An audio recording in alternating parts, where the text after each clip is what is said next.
الثورة نعم. على غير ما كتب عنه بعض ذلك من حملات نالت من شخصه بدليل ومعانا الوثائق شاهدة أن صحيفة المصري في تاني يوم قيام الثورة قالت اللواء محمد نجيب بك يقود حركة عسكرية مفاجئة. نعم. ورصدوا تاريخه بالكامل. فهو كان وجه معروف لأنه كان مدير سلاح المشاة. نعم. أيام الملك، وكان قبل سنة 51 قبل قيام الثورة انتخبته جموع ضباط الجيش رئيسا لمجلس إدارة نادي الضباط. نعم. في معركة شهيرة مع مرشح الملك حسين سري، واستطاع الرئيس محمد نجيب ومجموعة من الضباط الأحرار زي زكريا محي الدين ان هم يبقوا اعضاء في مجلس اداره نادي الضباط. نعم. مما اغضب الملك وقرر حل مجلس اداره النادي وتعيين اللواء علي نجيب شقيق محمد نجيب رئيس النادي، فهو كان وجه معروف. نعم. النقطه الاهم من ذلك ان اللواء محمد نجيب ايام ما كان مدير خفر السواحل رفض ان الملك يستغل الاستراحات البحريه الملكيه او انها تصلى على حساب الجيش، فكان في موقف من ايام ده.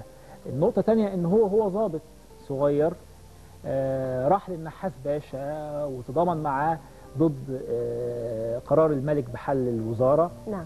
ونقطه اخطر من ذلك ان هو الوحيد اللي ترقى بسرعه لرتبه اميرالاي يعني عميد، وحصل على البكويه مبكرا جدا، وكان قائد اللواء الرابع الثاني والرابع في شارك في حروب كتيرة، حرب فلسطين 48.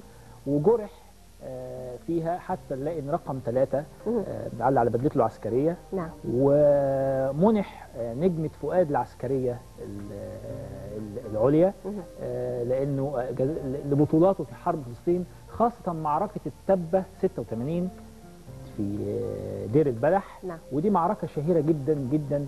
وأحب أقول كمان نقطة مهمة عن الرئيس محمد نجيب، لأن الأستاذ هيكل في قناة الجزيرة عرض تاريخه، قال لا ده هو أنا ما شفتوش في حرب فلسطين، لا هو كان بينهم طبعا في وقت حياة الرئيس محمد نجيب كان بينهم شوية خلاف أفهم. طبعا لدرجة يعني هو رفع القضية وتصالحوا واعتذر، أجبر الأستاذ هيكل يعتذر. نعم. الرئيس محمد نجيب. نعم. الوثيقة اللي قدامنا في كتاب صادر عن القوات المسلحة سنة 53 يعني بعد عام واحد من الثورة. أيوة. بتقول الوثيقة دي حضرتك اللقاء الأول بين قطبي الأحرار. نعم. إن أول لقاء بين اللواء محمد نجيب والضباط الأحرار، وخاصة الرئيس الراحل جمال عبد الناصر والصاغ الرائد عبد الحكيم عامر،